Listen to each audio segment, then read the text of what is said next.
Ya, pemirsa, MK telah memutus menolak gugatan Undang-Undang Pemilu sehingga pemilu 2024 tetap menggunakan sistem proporsional terbuka atau coblos nama caleg. Apa langkah Komisi Pemilihan Umum sebagai penyelenggara pemilu? Kita akan menyapa rekan Soza Hutapea di kantor KPU RI saat ini. Soza, bagaimana kelanjutan tahapan pemilu pasca putusan MK agar pemilu berjalan demokratis, aspiratif, dan akomodatif? Baik, selamat pagi Gemma dan juga pemirsa. Kita sepakat ya di sini bahwa sejak putusan atas perkara nomor 114 tahun 2022 yaitu gugatan peninjauan kembali sistem pemilu telah selesai. Diskursusnya telah selesai karena putusan telah diucapkan dan Majelis Hakim Mahkamah Konstitusi menolak keseluruhan atas gugatan peninjauan kembali tersebut. Artinya untuk sistem pemilu yang akan berlangsung ialah menggunakan sistem proporsional terbuka seperti pada pemilu-pemilu sebelumnya. Dan untuk saat ini setelah diskursus mengenai pembahasan ini selesai, maka mata publik pun tertuju kepada penyelenggara pemilu dalam hal ini KPU.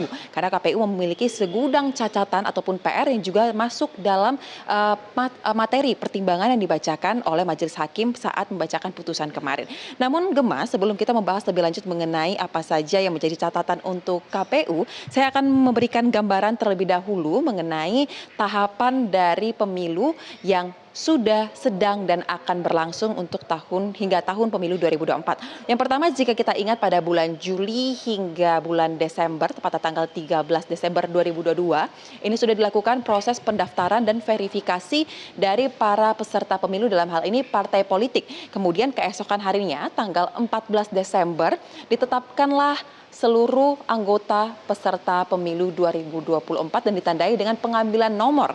Dan berdasarkan data yang kami himpun dari website resmi KPU bahwa untuk jumlah total partai politik yang akan bersaing dalam kontestasi pemilu 2024 totalnya ada sebanyak 24 partai politik dan 6 diantaranya merupakan partai lokal dari Aceh.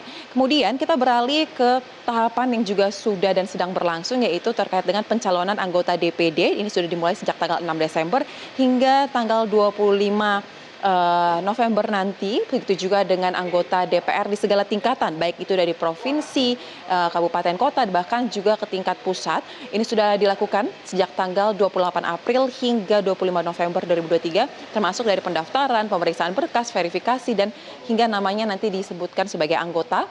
Kemudian yang paling ditunggu-tunggu yaitu Gemma terkait dengan presiden dan wakil presiden. Untuk pendaftaran dari pasangan yang akan bersaing dalam Pilpres 2024, ini baru akan dimulai pada tanggal 19 Oktober hingga tanggal 25 November 2023. Jadi untuk ketiganya tersebut yaitu dari DPD, DPR dan juga Pilpres ini akan selesai sama-sama di tanggal 25 November. Setelah semuanya diverifikasi dan telah tercatat sebagai peserta pemilu, maka untuk masa kampanye akan mulai pada tanggal 28 November dan berlangsung selama 75 hari ke depan berhenti di tanggal 10 Februari 2024. Masa kampanye ini menjadi catatan juga Gemma dan juga pemirsa karena masa kampanye kali ini lebih singkat 75 hari saja, tidak seperti pemilu sebelumnya yang berlangsung selama 90 hari. Jadi diharapkan seluruh peserta pemilu dapat memaksimalkan waktu yang relatif singkat yaitu 75 hari tersebut. Dan nanti setelah kampanye selesai akan ada jeda kurang lebih 3 hari selama masa tenang hingga tanggal 13 Februari. Kemudian dilanjutkan pada tanggal 14 Februari akan dilakukan pemungutan suara dan langsung dilanjutkan dengan penghitungan suara. Nah, sejak dilakukan pemungutan dan penghitungan suara akan ada jeda lagi yaitu kurang lebih selama 8 bulan hingga nanti akhirnya akan dilakukan pengambilan sumpah dari pasangan presiden dan juga wakil presiden yang akan dilantik. Ini merupakan gambaran dari tahapan terkait dengan pemilu yang sudah, sedang, dan akan berlangsung ke depannya. Nah, yang menjadi catatan juga saat pertimbangan dari Majelis Hakim kemarin ialah ada sejumlah tantangan yang akan dihadapi oleh KPU sebagai penyelenggara pemilu. Lantas seperti apa tanggapan dari Ketua KPU? Kita simak pernyataan berikut ini. Maka dengan begitu kesimpulannya adalah ketentuan di Undang-Undang Pemilu Nomor 7 2017 tentang sistem pemilu anggota DPRD Provinsi Kabupaten Kota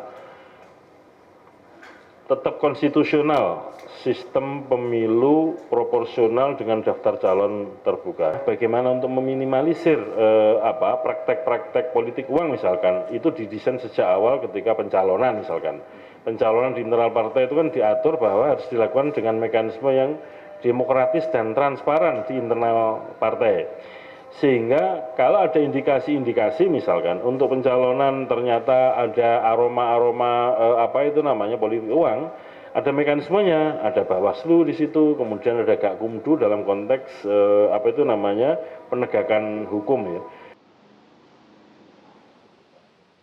KPU menyambut positif putusan yang disampaikan oleh Mahkamah Konstitusi, begitu juga ternyata dari sejumlah pendapat yang dihimpun oleh rekan kami Galisa Putra di Semarang yang bertanya kepada masing-masing calon legislatif atas putusan MK tersebut. Kita simak liputan berikut ini.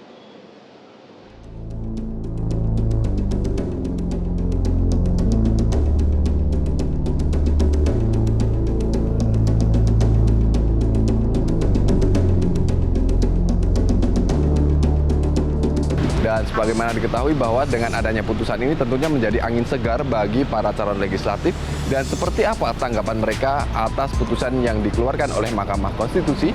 Karena dengan pileg proporsional terbuka, maka masyarakat atau bacalek ini akan lebih dekat dengan masyarakat. Pasti saya sangat bersyukur dengan mengucapkan alhamdulillah dan selamat buat Mahkamah Konstitusi, di mana sistem pemilu proporsional terbuka ini memang sangat diharapkan oleh masyarakat. Kemudian yang menjadi pertanyaan kedua adalah bagaimana strategi yang akan mereka gunakan untuk mendulang suara para pemilih?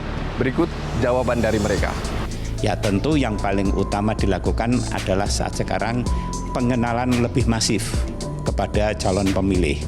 Nah kemudian yang kedua dengan melakukan silaturahim, anjang sana, pertemuan secara lebih intensif. Tentu sudah pasti saya akan tetap konsolidasi dari hati ke hati kepada masyarakat atau rakyat yang notabene merupakan pemilik suara untuk saya atau caleg lainnya.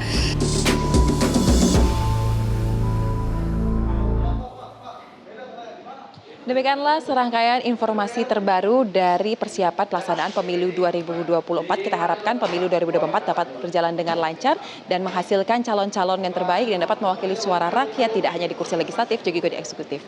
Kembali ke rekan Gema di studio. Baik, terima kasih informasi Anda, Soza Hutapea langsung dari gedung KPU. Selamat kembali bertugas.